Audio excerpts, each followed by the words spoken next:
আসসালামু আলাইকুম। চলমান মধ্যপ্রাচ্যের সংঘাতের সর্বশেষ কিছু গুরুত্বপূর্ণ আপডেট আপনাদের সাথে শেয়ার করছি। মার্কিন সেন্টকমের সূত্র অনুযায়ী ইরাকি সাম্প্রতিক হামলায় 6 জন বিমান সদস্য নিহত হয়েছে, পাশাপাশি একটা এয়ার রিফয়েলিং বিমান ধ্বংস হয়েছে এবং আরেকটি গুরুতরভাবে ক্ষতিগ্রস্ত হয়েছে।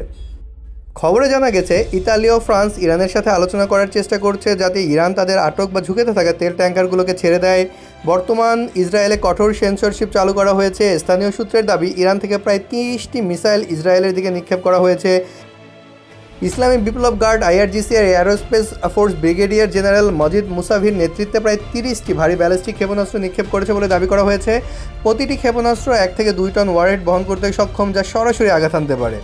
এছাড়াও কুয়েতের একটি মার্কিন লক্ষ্যবস্তুতে আঘাতের খবর এসেছে। একটি ইসরায়েলি কারখানায় বড় অগ্নিকাণ্ড ঘটেছে বলে জানা গেছে। সংযুক্ত আরব আমিরাতের আল ধাফারা এয়ার বেসের দিকেও ক্ষেপণাস্ত্র নিক্ষেপ করা হয়েছে। আইআরজিসি জানিয়েছে শহীদ হাজি জাদেহ ও মাহমুদ বাঘেরির স্মরণে আইআরজিসি নৌবাহিনী, সেনাবাহিনী, ড্রোন ইউনিট এবং হিজবুল্লাহর সাথে সমন্বয় করে খেইবার শোকান ক্ষেপণাস্ত্র ব্যবহার করে আমেরিকান ও ইসরায়েলের লক্ষ্যবস্তুতে আঘাত আনা হয়েছে। ওয়াল স্ট্রিট জার্নালের প্রতিবেদনে বলা হয়েছে পেন্টাগন মধ্যপ্রাচ্যের প্রায় 2500 মেরিন নিয়ে একটি মেরিন এক্সপেডিশনারি ইউনিট মোতায়েনের অনুমোদন দিয়েছে, যা সেন্টকমের অনুরোধে করা হয়েছে।